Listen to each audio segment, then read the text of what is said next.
নমস্কার বন্ধুরা, stay with মুন্নির আর একটা নতুন ভিডিওতে সবাইকে জানাই সাদর অভিনন্দন। আর নতুন বন্ধু পুরনো বন্ধু সবাইকে অনেক অনেক ধন্যবাদ জানাই।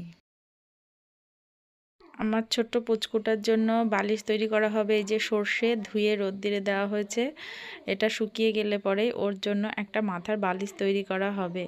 আর চারিদিকে কাছাকাছি চলছে। আজকে হচ্ছে নতুন আলুর দম রান্না হবে। সোনা পাপার ষষ্ঠী পুজো উপলক্ষে চারিদিকে সমস্ত কাছাকাছি চলছে। ও নতুন জামাগুলোও কেচে দেওয়া হয়েছে। আর আমার মা শাশুড়ি এই যে এত কাছাকাছি করছে। সোনাকে এখানে শুয়ে রাখা হয়েছে রৌদ্রে। ঘরের যত বাসন ছিল রান্নাঘরের, মানে রান্নাঘরটা আজকে ঝাড়া হয়েছে। আর প্রচুর কাছাকাছি করেছে। আর এইখানে আমার বাড়ির কাছে আমি প্রেগনেন্ট অবস্থায় বেগুন গাছগুলো লাগিয়েছিলাম, মানে প্রথম দিকে। তো আমি এখন বেগুন হচ্ছে, তো আমাকে তো বেগুন এখান থেকে খেতে দেওয়া হয় না, মানে শাশুড়ি বলে যে এই অবস্থায় বেগুন খেতে নেই। বেগুনটা কিছুদিন খাচ্ছি না, কিন্তু ডক্টর যদিও বলেছেন সমস্ত কিছুই খাওয়া যাবে, তবুও যেহেতু শীতকাল ইচিংয়ের একটা ব্যাপার থাকে, তাই বেগুনটা আর খাচ্ছি না। তো বেগুন তো আমি আর তুলতে পারলাম না। আর গতবার লাগিয়েছিলাম এই চন্দ্রমল্লিকা গাছগুলো, দেখো কত সুন্দর ফুল ফুটেছে, কিন্তু যত্নের অভাবে এখানটা একটু বাগান হয়ে গেছে। তো চারিদিকে যেহেতু ঘর দৌড় ঝাড়াঝাড়ি চলছে, তো ভীষণ ব্যস্ততা। আর আমি কিন্তু আমার পুচকুকে নিয়েই ব্যস্ত আছি, সময় মতো ওর মেডিসিন দেওয়া, তারপর ওকে ক্লিন করা, এই সমস্ত নিয়ে। ষষ্ঠী পুজোর তোড়জোড় শুরু হয়ে গেছে। ঘর বাড়ি সব পরিষ্কার পরিচ্ছন্ন করছে মা শাশুড়ি মিলে। আর এই যে সোনা এখন খাচ্ছে। আর আমাদের ঘর বাড়ির অবস্থা খুব খারাপ। একটা ঘর ঝাড়া হয়েছে। এখানে আমাদের রিচুয়ালস অনুসারে ষষ্ঠী পুজোর আগে সমস্ত ঘর বাড়ি পরিষ্কার পরিচ্ছন্ন করতে হবে, যত জামা কাপড় আছে কাচতে হবে। মোটামুটি যা ব্যবহার করা হয়েছে সেগুলো তো অবশ্যই। তা সেই সব কাছাকাছি সব চলছে। সকালের মতো রান্না হয়েছে, আর দুপুরে আবার রান্না হবে। এখনও ভাত খাইনি, খিদেও পাচ্ছে না। সকালে চা বিস্কুট খেয়েছি। আর এই সোনাকে ফিট করিয়ে দিয়ে তারপরে আবার খাওয়া দাওয়া করবো। তো এই এত সব চারিদিকে সাফ সাফাই চলছে যে বাইরে ধুলো বালি উঠছে, বাইরেও নিতে পারছি না ওকে। একটু পরে আমার মনে হচ্ছে যত রাজ্যে শীত লেগেছে। কেমন লাগছে দেখতে। কদিন হয়েছে আজকে জানি? 17 দিন না? হ্যাঁ, আজকে 17 দিন।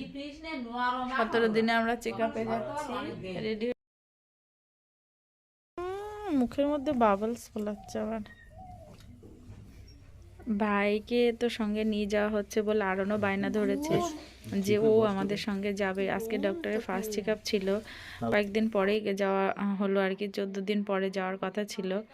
আর পুচকুর জন্য যেটা অর্ডার করা হয়েছিল সেটা ওকে সেট করানোর চেষ্টা করছিলাম, কিন্তু ওটা এতটাই বড় যে ওর মধ্যে হচ্ছিল না, কিন্তু এতটাই হাওয়া দিচ্ছিল আজকে। তো ভাবলাম যে এটাই পরিয়ে আজকে ওকে নিয়ে যাই। তো দেখো ওটাকে ওকে পরানো হয়েছে। আর আমার অবস্থা তো সঙ্গীন। আমার আর এই অবস্থাতে ভালোও লাগছে না, মানে কবে মনে হচ্ছে সিঁদুর টিঁদুর পরে একটু ফ্রেশ হব, কিন্তু ষষ্ঠী পুজোর আগে যেহেতু এগুলো করা যাবে না, তো এই অবস্থাতেই আমরা রেডি হয়ে নিয়েছি। 3টের সময় বেরিয়ে যাব, আর ডক্টর আসবেন। তো এই যে তোর ভাইকে একটা টোটো ভাড়া করা হয়েছে। যা তুই ভাইকে নিয়ে একা একা ডাক্তার দেখিয়ে নিয়ে আয়, যা।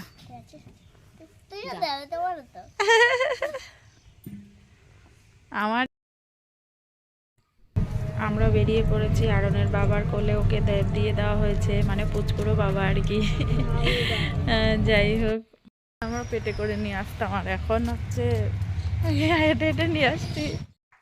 তো ডক্টরের কাছে যাওয়ার পরে উনি বললেন দাও বাবুকে আমার কোলে দাও, তো ওনার কোলে দেওয়া হলো। তারপরে আমরা একটুখানি ফটো তুললাম। উনি বাবুর মাথায় হাত দিয়ে আর কি অনেক আশীর্বাদ করলেন, সেই সঙ্গে আমার বড় ছেলেকেও আশীর্বাদ করলেন।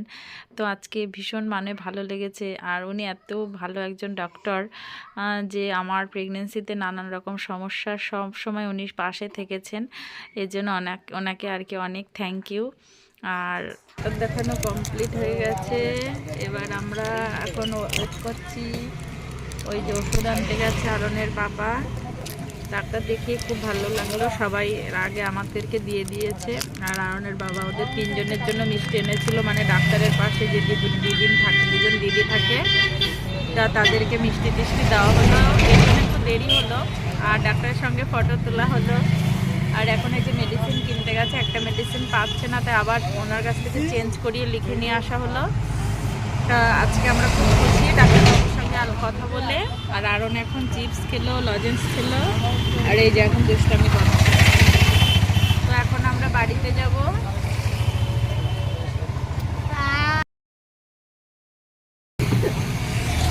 বারবার ওষুধ চেঞ্জ করতে যাচ্ছে, আবার একটা ওষুধ চেঞ্জ করতে যাচ্ছে।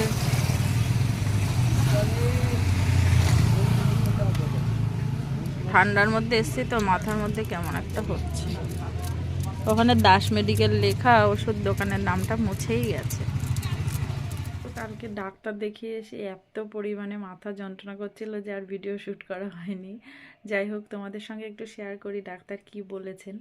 আবার যেহেতু ফার্স্ট চেক আপ ছিল, ডাক্তার সেলাইয়ের জায়গাটা আমার সেলাইয়ের একটা সাইডে, মানে আমার তো পেস্টিং করেছে, পাশে একটু সেলাই আর কি সুতো বেরিয়েছিল। ডাক্তার বলছেন ওটা নাকি রাখতে হয়, তা ওটা কেটে দিলেন। আর সাইডগুলো একটু ক্লিন করে দিতে বলেছেন, হচ্ছে তোমার স্যানিটাইজার দিয়ে আর তুলো দিয়ে। আর হচ্ছে যে মেডিসিনগুলো আমার দেওয়া ছিল ওটাই আরও 5 দিনের করে বাড়িয়ে দিলেন।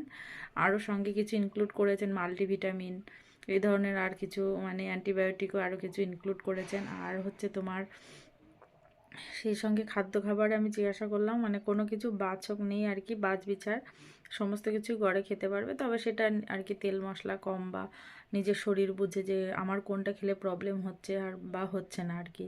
তো আমি সেই মতো শুনে, আর ডক্টরের সঙ্গে তো ফটোশ্যুট করা হয়েছে, সবার সঙ্গে তো দেখালাম। ওই মুহূর্তে আর কি আমার ফোনটা বের করা হয়নি, তো ভিডিও করা হয়নি। তো যাই হোক, আজকে ব্লগটা আমি এখানেই শেষ করছি। আশা করছি সবার যারা নতুন মা হয়েছে তাদের অনেকটাই উপকারে আসবে হয়তো ভিডিওটা। তো আর আমার মানে সদ্য মা হয়েছে সিজারে, আর কি কি কেয়ার এক্সট্রা নিচ্ছি এই নিয়ে আমি আরেকটা ভিডিও নিয়ে আসব। আগে তো নিজে পুরো তাড়াতাড়ি সুস্থ হয়ে উঠি, প্রায় আমি সুস্থ হয়েই গেছি, তবে একেবারে পুরোপুরি নিজেকে ফিট অ্যান্ড ফাইনাল করেই তারপরে সবাইকে আমি টিপসগুলো দিতে পারবো। তো যাই হোক, আজকে ভিডিওটা এখানে শেষ করছি। সবাই ভালো থেকো, সুস্থ থেকো, আর চ্যানেলে নতুন হয়ে থাকলে প্লিজ চ্যানেলটাকে সাবস্ক্রাইব করে দিও পরবর্তী পদক্ষেপগুলো দেখার জন্য। আর যারা হবু মা আছে তাদের জন্য অনেক শুভকামনা, আর নতুন মায়েদের জন্য অনেক অনেক অনেক শুভকামনা।